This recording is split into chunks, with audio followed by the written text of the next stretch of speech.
ఈ రోజున సోషల్ మీడియాలో చూస్తున్నాం, పక్క వారి మోజులో పడి భర్తలను చంపిన భార్యలు, భార్యలను చంపిన భర్త, పిల్లలను చంపిన తల్లిదండ్రులు, తల్లిదండ్రులను చంపిన.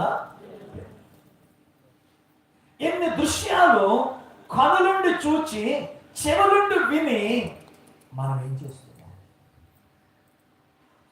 ప్రభువు దగ్గర ఒక్క నిమిషమైనా, ఒక్క కన్నీరైనా రాచగలుగుతున్నావా? ఆయన అంటున్నాడు, నా కోసం కాదు, మీకోసం, మీ పిల్లల కోసం. ఈ మధ్యాహ్నం 4 విషయాలు చెప్పాను మీకు. 1, మీలో ఉన్న లోపం కోసం ఏడవండి. 2, మీ పిల్లల రక్షణ కోసం ఏడవండి. 3, మీ సంఘ క్షేమం కోసం ఏడవండి. 4, మన దేశ క్షేమం కోసం లేచి నిలబడదాం. అందరం లేచి నిలబడదాం. ప్రభు మనతో మాట్లాడిన మాట, ప్రభు మనతో మాట్లాడిన మాట ఎవరితో? వ్యక్తిగతంగా ఒక్క నిమిషం ప్రభు వైపు చూద్దాం, ఆలోచించు. నీ పిల్లల భవిష్యత్తును చూడు. ప్రభువుని ఎరగని నీ భర్త స్థితిని చూడు. వ్యసనాలకు బానిసలై అగ్నికి అడుగుడు దూరాన నిలిచి ఉండగా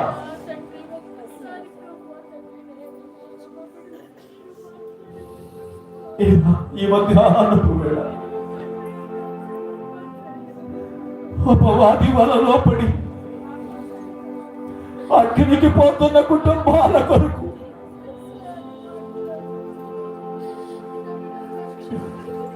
రెండు కన్నీటి చుక్కలు రాల్చగలవా? ఇంకెంతకాలం విడిచిపెట్టి ఆస్తుల కోసం ఏడుస్తావు, వెంటరాని ఆస్తుల కోసం ఏడుస్తావు. అగ్నికి ఆహుతి కాబోతున్నా వ్యసనాలకు బానిసలైన మనుషులు కనిపించడం లేదా నీకు?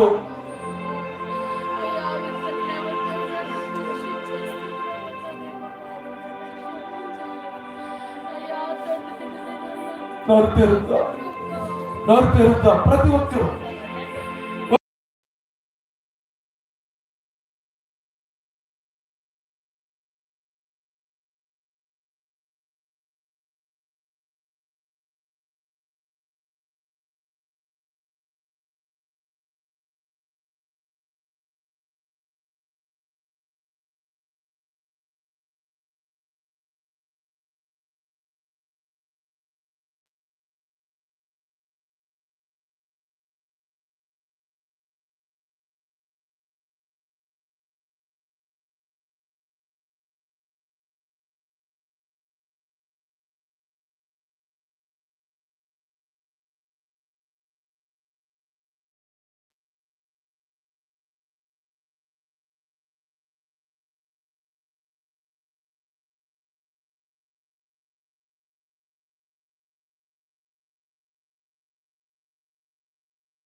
ప్రార్థించుకుందాం.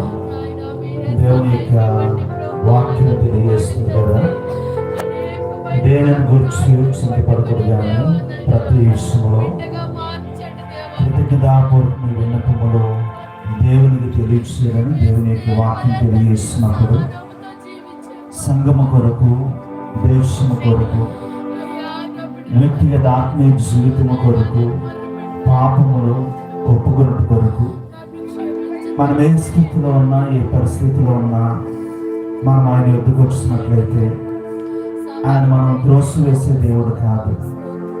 ఆయన